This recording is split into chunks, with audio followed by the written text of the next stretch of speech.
Hey guys, this is John Gourley from Portugal.The Man. Don't forget to listen to my episode on Bingkai Karya channel.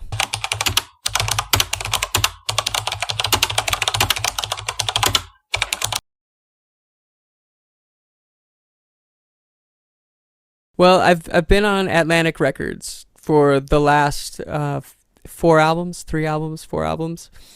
and I think it marked the end of this learning period.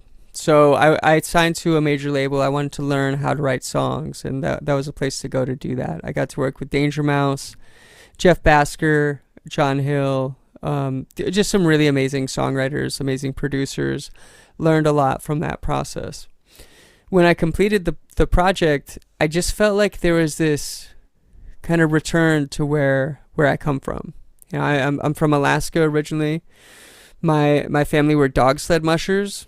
And for those of you who don't know what that is, we got pulled around on sleds by dogs in the snow, and they ran dog sled races. So the Iditarod is a 1,000-mile sled dog race in Alaska, and it takes you through all these native villages. So the album is named for all these different villages, different places I've been to in Alaska, all the experiences I had, the importance of community. When you grow up rural, like I'm a rural kid, so I grew up on a road system, but I didn't grow up in a town. I didn't grow up in a city. I didn't even grow up in a village. So I didn't grow up around a lot of people. The importance of community when you're in such a place like that. A lot of the times the doctor will also be the dentist and possibly be the mechanic in that area. Everybody has different jobs and different tasks they take on. And I'm sure most people can relate to that.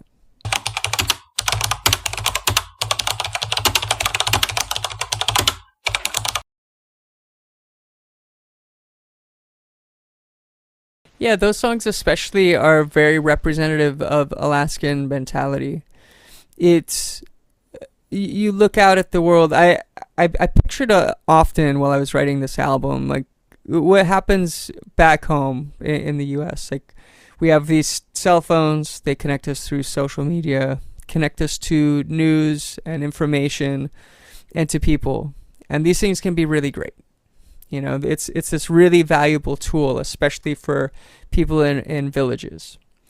But I found myself thinking about it's almost like there's chaos when you pick up the phone. I look at the phone, I look at the internet, and I see chaos. And then I set it down, and I have this like beautiful reprieve from that chaos. I get a little break from it. And I found myself thinking about that a lot while I was writing these two songs in particular. Like, what does it mean when you set down the phone, and what does it feel like when you pick it up? In Father Gun, you hear a lot of chaos. You know, you'll have like these moments of bursting sounds, like really fast, heavy, and then it breaks away to like David Bowie almost melody. I really wanted to capture that feeling of picking up the phone and setting it back down. And when I look at the world, I see beauty, I see love, I see community. I also see people struggling, and a lot of people struggle. And Tanana really relates to that struggle.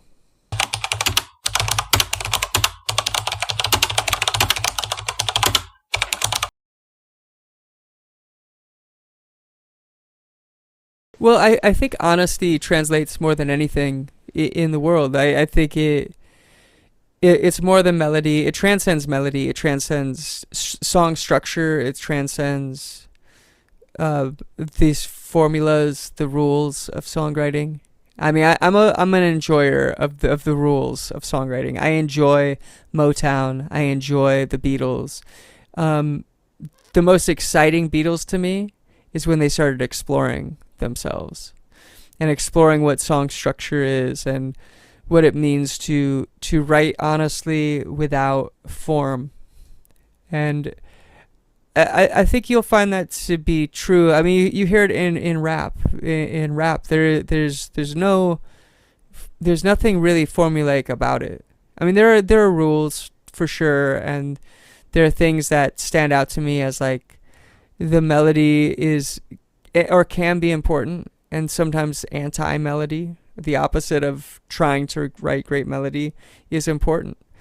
It's all about the tone of voice and urgency of the message and how it's delivered. If you write honest music, that's what really matters.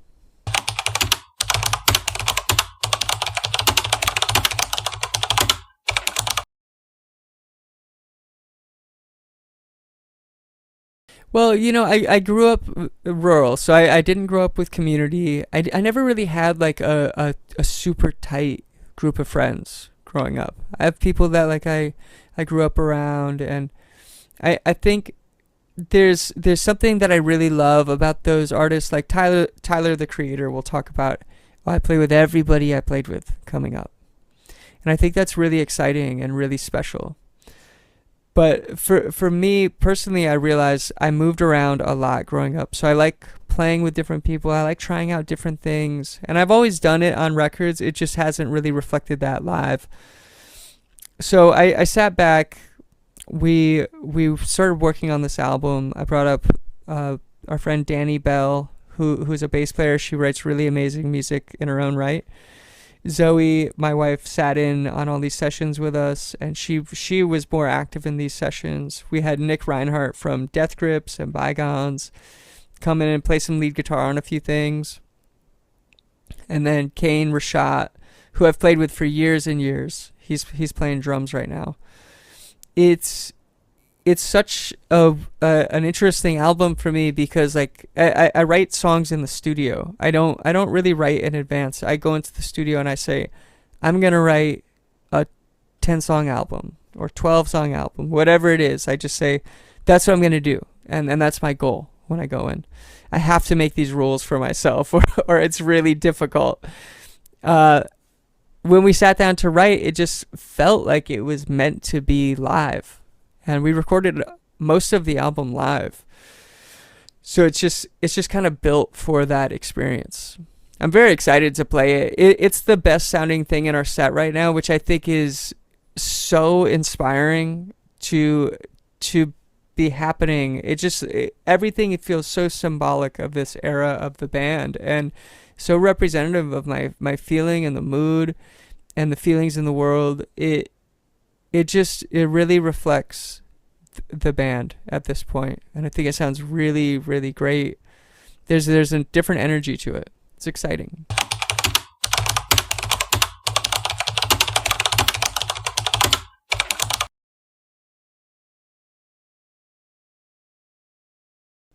They influence everything, and as I said before, I've always been about the community. It's always about community, the importance of supporting the people around you. I think that is one of the most important things to me, is that the people around you feel supported. With our daughter has a rare genetic disease. She was 1 in 7 when they discovered it. She's 1 in 6, 1 in 7, so it's 1 in a billion. And I imagine you'll find more of these as we go along. A lot of people who have lived with these different diagnoses for a long time would find that they may be a part of that family as well. But she introduced me to like special needs and disability, and I found a really inspiring group of people that deserve support. They are so happy and so fun, and it fills me with so much joy to be around it. I love supporting her and her journey.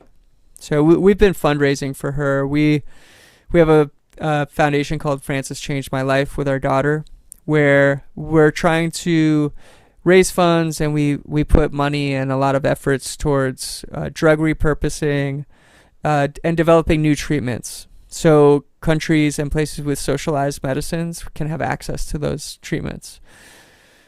Most of this stuff needs to be done privately, so you kind of have to take it on yourself as a parent. And there are a lot of crossovers with other diseases, so that's a special thing that's very close to Zoe and I. Pass the Mic is set up around indigenous peoples. So people of the land where we come from. I grew up in Alaska, and we wouldn't know how to survive there if it wasn't for the indigenous peoples of that land and indigenous knowledge. We wouldn't know what grows there. We wouldn't know how to find food. We wouldn't know how to find the berries. There is a very close relationship back home that I don't really, as far as the United States goes, I don't really see it often. As you travel around, you'll see little pockets of it. And I find it to be the most interesting thing you can do, and the most valuable lessons you can learn are from indigenous peoples anywhere in the world. I would do the same thing over there. Those are the people I want to meet with. I want to know, hey, where do you catch the fish? Like, how do you find shelter? What do you do for like plants? I love learning about those things. This all comes back to supporting community and representing properly where you come from.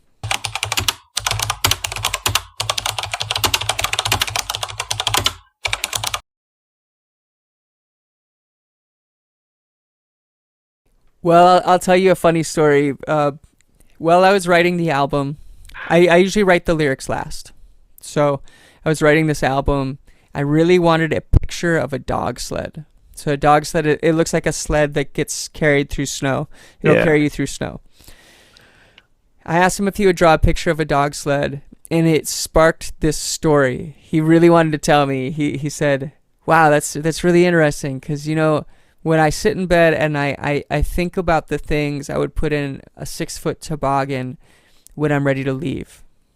So he makes this kind of statement about when I'm ready to go. He doesn't really tell you where he's going, and you don't ask. Like, Alaskans don't ask. You don't ask questions.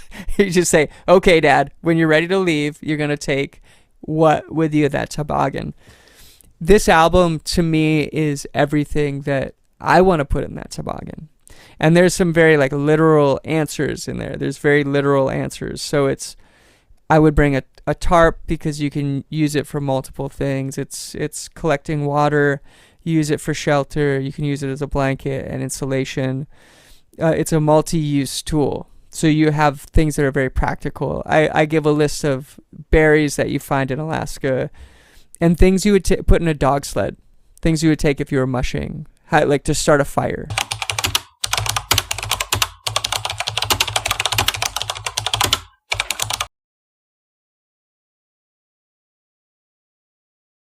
Yeah, we're just moving. I feel like I'm at this point in my life where I love to create, and I like the energy of SHISH. It feels very explosive and very ready to do more. So I'm just gonna keep making albums and keep writing music. I think that's what Frances would want me to do. That's very much her energy. Do the wild thing, linear songwriting. Don't get stuck in structure or formula.